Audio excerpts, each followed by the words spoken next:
go ahead and verify the connection to the car, USB plugged in. After you finish reading the car out the first time, you do want to shut this all down.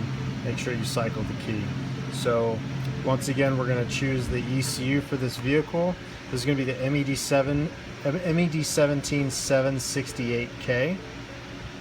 Now the iFlash covers so many different Ford applications, from gasoline and diesel cars all over the world. So it's really not about the car, it's more about what ECU can be done through the protocols.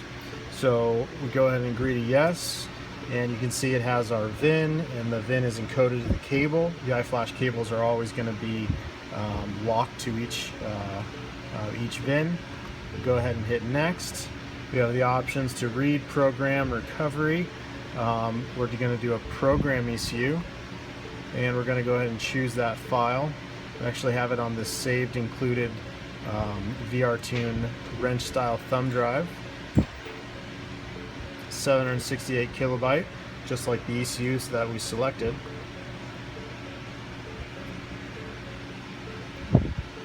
And now we can do a cycle of the ignition.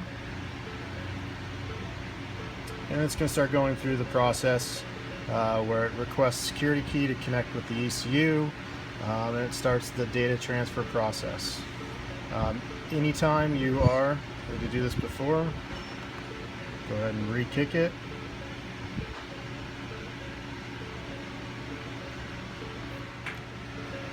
Okay, it's starting again. All the different ECUs really program differently. Some you have to turn the car on and off, some you just don't at all.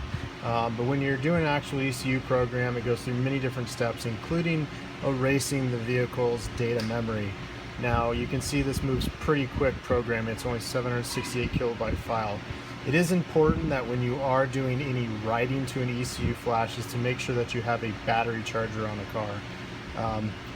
Focus RS, brand new, probably don't have any battery issues, but certain files that are larger, such as 5 megabytes, like you find in the E92M3 or E60M5, they can put a real strain on the battery, and programming can cause them to fail. And if you fail during the writing process, you really brick the ECU. There is a way to recover it, but we want to avoid that at all costs, so always use a battery charger. So right now, programming memory address, this thing's cooking along real fast, 72%. It's going to get to the end and then have us turn the ignition off. Once we do that step, it's pretty much going through clearing any adaptations and codes, and then we'll fire the car up. So we'll let this finish here.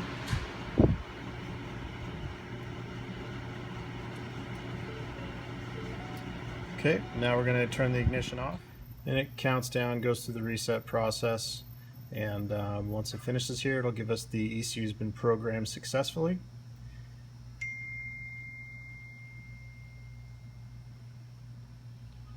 And now that that's done, we can pretty much fire up the car, make sure everything goes okay. So let's jump in and make sure.